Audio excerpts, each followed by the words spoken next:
Hello everybody and welcome back to Around the Association. Now, as we now know, LeBron James stands on top of the Mount Rushmore all time for points. He actually passed Kareem Abdul-Jabbar with his 38-point performance in a loss to the OKC Thunder. And everyone, fans, those that were highly critical of LeBron, they even had to give it up on social media.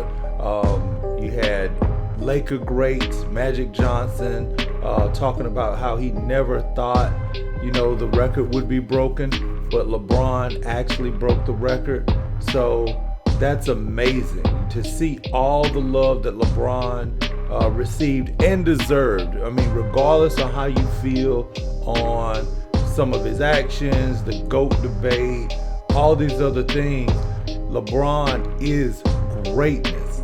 There's no way to say it no other way. 20 years of just straight on-court dominance, and still, I mean, you could arguably say he's still the best player in the game today.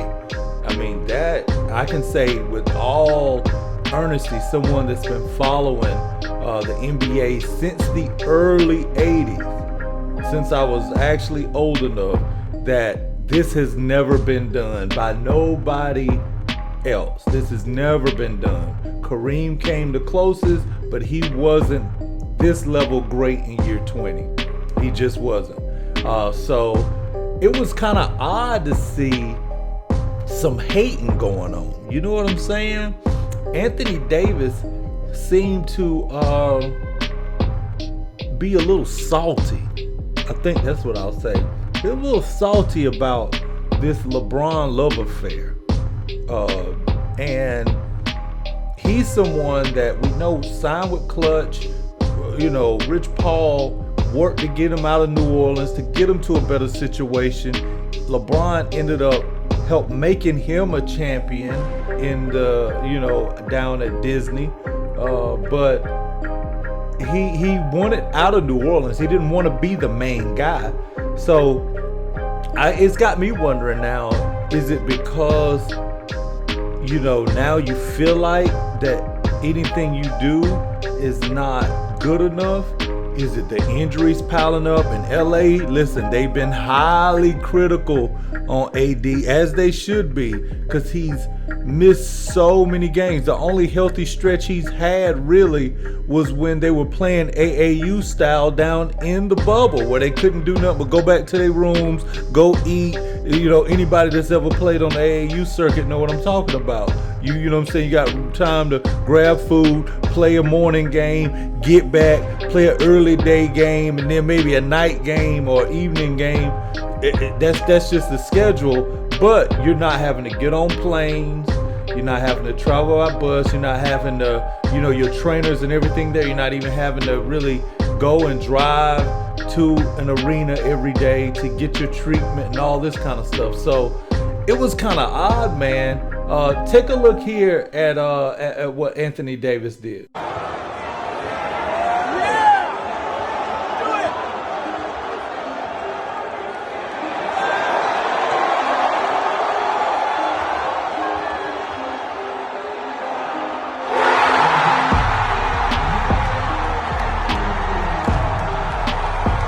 Okay, let's break this whole scenario down. All right. Anthony Davis sees LeBron with the ball, and he knows, where things are at. People holding up their phones. Everybody's standing. He's coming from the back. He's probably had to stretch or get on the bike for a little while because he stays injured. So he probably had to, and he wasn't playing all that great. Now, LeBron has the ball. His whole team's standing up. He says, I'm going to sit down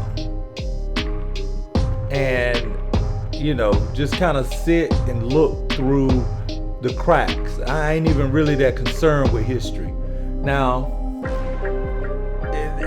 that's odd, but hey, we didn't know. He saw LeBron going up for the shot. He knew where the points was. I mean, they had that. He hits the shot. LeBron hits it. Kareem record's broken. History has been made by your Hall of Fame, future Hall of Fame teammate.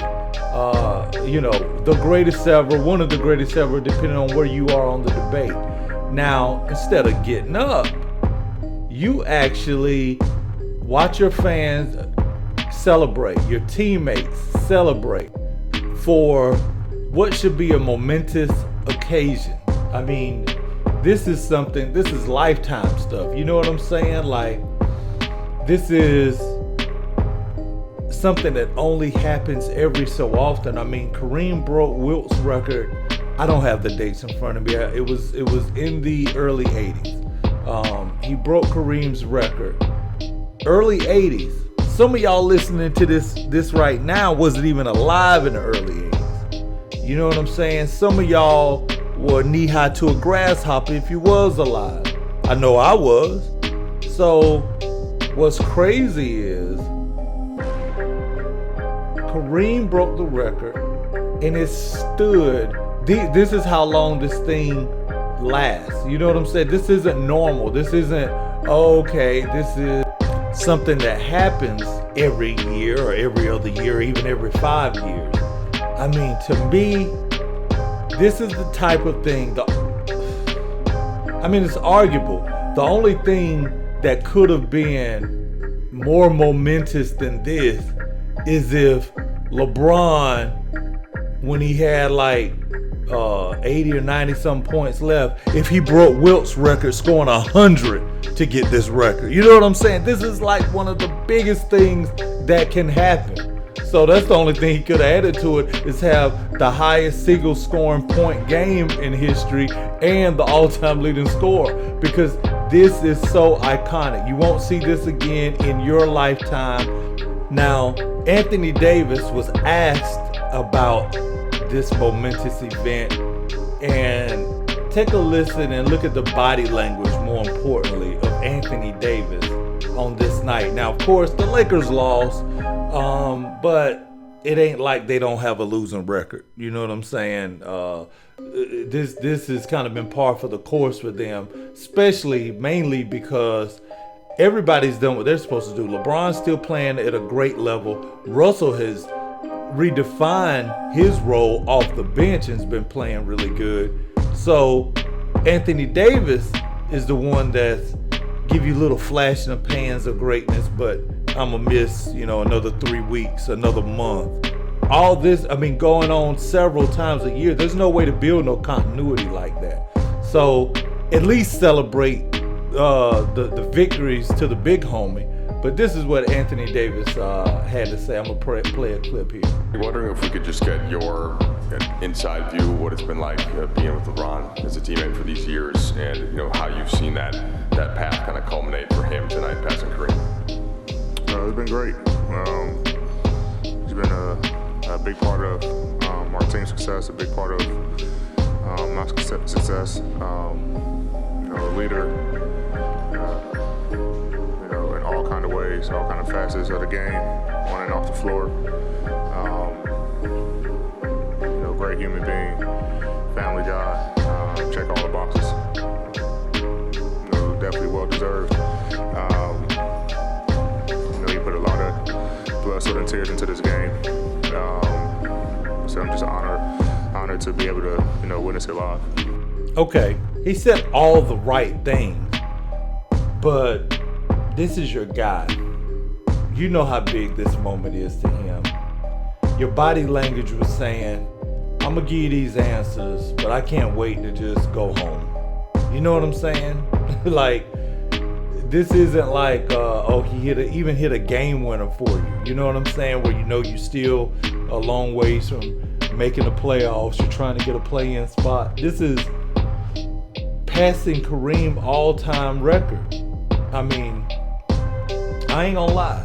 I think Anthony Davis thought that he would be able to get maybe a good version of LeBron, not a great version, and he would stay healthy enough to get the shine as LeBron fades on into retirement. Instead, he's still getting a lot of prime, at least offensive years from LeBron James. He's not the defender. He's nowhere near the defender he was at his prime. But on the offensive end, you're still getting some of his best work. And you're the one that's being called into question whether there needs to be a move made and not just send Russell, maybe get rid of you. You know what I'm saying? Some have even said, hey, Russell and AD for KD and all that kind of stuff. So I know he hears all that. And, you know, LeBron doesn't always quickly put out fires. He lets them linger a little while. But at the same time, I mean, come on, man. Come on. Let me know what you guys think. Be sure to, hit that notification bell, like, subscribe, share this video, and I'm going to holler at you next time. Peace.